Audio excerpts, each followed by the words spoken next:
nangyari. Hindi namin alam kung paano nangyari na wala na lang yung 700 plus million sa account ng PCSO. Up to now yan, alam niya ng PCS. I don't know kung na-account na o naibalik na ba na TMA. Nagkaroon po ng case po yan. With regard sa peryahan ng bayan, pag-assume ko po, Mr. Chair, meron pong court CA decision. CA decision instructing PCSO to an status quo and directing PCSO to send representatives sa draw court ng peryahan ng bayan and while mag-arbitrate to resolve the issue ni PCSO and the peryahan. And pag-assume ko po, meron ng board resolution adopting the Court of Appeals decision. So that is why when I assume, sir, sabi ko, itong status ni peryahan, I think we should implement because there's a court order and the board decided to adopt. Pero that time po, kinasuhan na po ng peryahan si Chairman Pinili for not following the CA order po. So, sabi, ayaw ng board na implement. So, sabi ko, let us cancel then the board resolution. Para sa ganun naman, wala akong i-implement. Kasi implementer lang naman ang GM po. Ayaw po nila ipakancel. Sabi ko, kung ayaw niya i-cancel, then I will implement because there's a board resolution adopting the CA decision. So, mga ganun po yung sitwasyon during that time. Nalaman po ni Presidente, kaya pinakancel niya lahat ng game. At sabi niyo sa akin, ayusin niyo muna lahat yan. Magbayad muna lahat ng STL before niyo ipa-resume. At gawin niyo yung IRR. Mr. Chair, the President directed NBI to investigate the board. In fact, there was a board meeting that Yusek Kitain instructed the board to resign. But nobody resigned. Sabi nila, wala naman daw kasalanan. So, naiwan sila sa board po. And during that time, NBI investigated po yung allegation of corruption. So, humingi po ng mga documents ng NBI, which I complied. And there are also documents that Sir Barayuga should also comply at isubmit niya sa NBI. So, yun po yung sitwasyon noon, sir, na sinasabing may corruption, may mga documents, isasubmit talaga si Sir Barayuga sa NBI, which is, yun yung allegation po ng mga irregularities na nangyari po in the past, not during my time. And, last quarter of 2020, Eric Testor met me po. Nag-usap kami sa Shangri-La. Sino po? Eric Testor. He was the OIC NBI during that time. Ang sabi, nangumusta siya. Sabi ko, it's okay. Inaayos naman namin lahat. Sabi ko, kumusta po yung investigation nyo? Kako. Ang sabi niya, tapos na daw yung investigation na ginawa nila sa PCSO. Tinanong ko, ano bang resulta? Sabi niya sa akin, lahat ng board ay tatamaan. And there are some AGMs po na involved kasi may mga napirmahan. Tapos sabi ko, asan yung papel? Sinabmit ko na si Malacanang. Binigyan ko si Senator Bongo at saka ang PMS para makarating kay Presidente. So sabi ko, okay, pwede ba humingi ng result? Sabi niya, hindi pwede, confidential. Kasi may recommendation. If the palace will approve it, they will file the case. Hanggang na lang po umalis ako, wala pong nangyari. Hanggang sa nahirapan na lang ako sa PCSO, Mr. Chair, at sobrang hirap ko dahil po may mga pressure like yung Smart Info, yung joint venture na China Lot, na ako lang po nagdesisyon at kumbinsan pati po si Director Sandra Cam ay nagkakaintindihan kami kasi nga hindi po tama. When you talk with the NBI director, was Barayuga still alive? Hindi na po. Namatay na po. Namatay na siya? Opo, wala na siya. Kasi parang back to almost normal na yun eh. Nung nag-start na kami slowly babalik na yung operation namin. Ganun po yung sitwasyon noon. And marami pa po, if I can tell you, and documents will also show talaga sa PCSO that there are plenty of irregularities which I really fought for it. Do you have documents to show? Do you still have documents to show? I have some documents, but definitely mayroon document ang legal Will you submit to us the documents that you're keeping?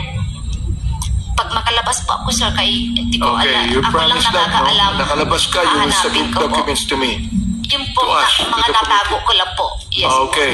The General Pinili, now, tell us now what you would like to say. Because ikaw ang pinalitan ni Colonel Garma, di ba? No, sir. I'm the chairman of PCSO. Chairman, okay. Chairman, sige. I just decide during board meeting. For the information of the Quadcom, it was pandemic. Our board meeting was always online. I'm in Davao City since March. My classmate was ambushed and killed July 30, about 3:30 in the afternoon. So wala ako doon, sir. So itong issue niya about maraming problema ng PCSO, siguro hindi dito yon pag-usapan. And maybe the AGMs here present can attest na talagang na-manage namin ang PCSO before the arrival of now former GM. So yung sinasabi niya na about KMA,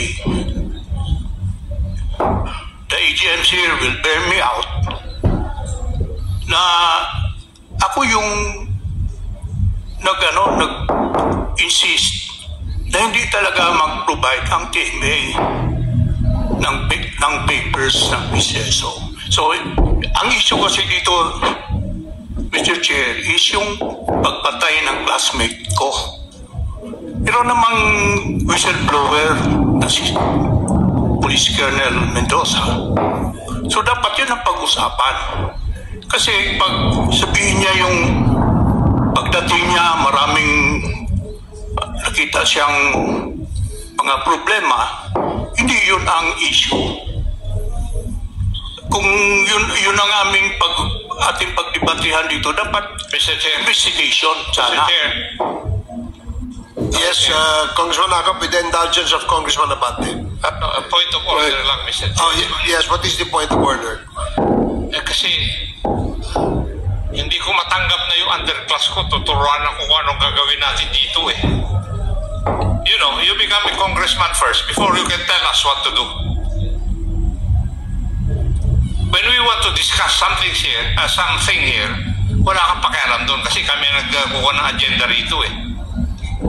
Pero tell you frankly, ako yung upper class mo, naiinis ako doon sa sinabi mo, nasasabihan mo ako kung anong gagawin ko. Thank you, Mr. Chair. Thank you, Congressman Akop. Please continue. I'm sorry, Your Congressman Honor. Abante. Mr. Chair, I believe to General Pinili, no, tama yung sinabi po ng upper class ninyo. Ako rin po gusto kong sabihin na whatever we discuss here and investigate in this committee is related. Related po yan sa pagpatay. Hindi pwedeng hindi yan related. Alright? Now, that's the issue we should discuss, but the issue here is also corruption. So I'm asking now, before I would ask Colonel Garma, I would like to give way to Congressman Paduano for something that is related to what we're discussing about.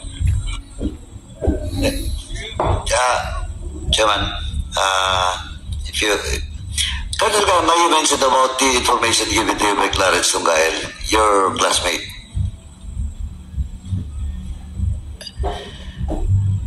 You mentioned about the information given to you by your classmate Clarence Tungael. Yes, Mr. Chair. When was that? Before or after March the death? or April. Before. March after the announcement of the President na ako po ay mag-PCSO, tumawag po siya sa akin. That's 2019 po. Maybe April or I cannot recall. So before the death? Oh, 2018 po, yes. Before the death? 2018. Tinawagan ka na? 2019 ni Clarence po. So before the death, tinawagan ka na? Nino po. Ni Clarence? Yes, Mr. Chair. Giving you information about it? Yes, Mr. That Chair. Wesley Bayaro guys involved Sabi niya, in sir, the drugs? yun ang sabi niya sa akin. Bakit isa siyang PDL that time, di ba? Si... Oh, si Dugael, persons deprived of liberty. Di ba nakakulong na siya noon? Opo. Oh, why should you believe a PDL to give you information about it? Kaya nga po ang sabi ko, i-validate. Kasi ako ganun lang ako. Hindi, pero ang lumabas kasi, based on the accounts made by PG Lasso, doon sa record po, ipinasok yung pangalan ni General Wesley after his death. Ay, no po. Ang 2019 pa po yun.